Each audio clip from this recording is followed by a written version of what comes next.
Today I'm going to highlight some of the most valuable aspects of my study abroad experience in Rome. I hope you enjoy and take at least one piece of advice from this video to apply to your own life when it comes time for you to travel the world. Regarding academics, we had classes Monday through Thursday. Classes ranged from anywhere between 1 to 3 hours long depending on the class. Part of the curriculum abroad in Rome was that you had the choice to either choose a business consulting class or enroll in an internship.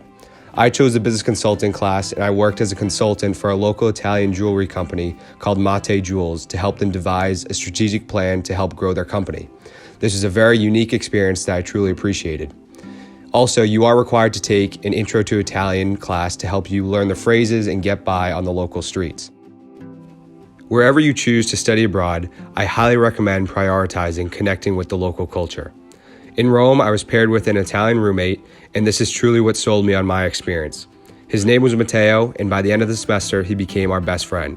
He showed us all of the hidden gems off the beaten path and introduced us to his friends and family, which was simply amazing. He cooked for us, we cooked for him. He showed us different places that he loved to eat at. We tried the local cuisine, and he told us all of his tips and tricks of getting by on the street. It was an absolute blast. Regarding the CEA activities, I highly recommend getting involved in as many as possible. Arguably, my favorite trip of the entire semester was the Capri and Sorrento trip that we took with CEA.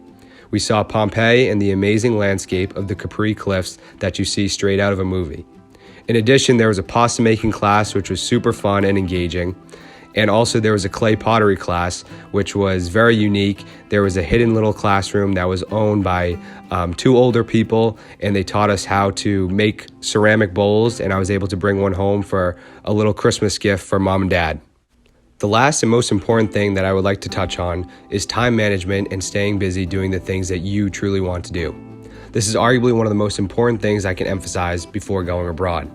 If you're somebody who is driven and ambitious to make the most out of any situation, I highly recommend setting goals prior to departing.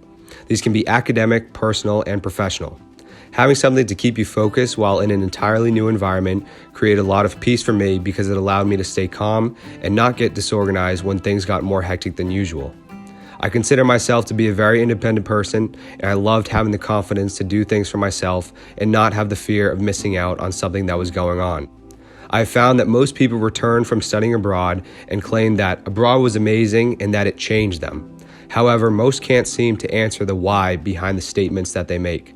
I made a promise to myself before I left to study abroad that I would not fall into this category. I can confidently say that when I returned, I did not say that abroad changed me. Rather, I said that abroad made me more aware of the person that I am, the values that I stand by, and how I want to continue to lead my life. My hope is that each person returns from studying abroad and is able to tell their own unique, great story.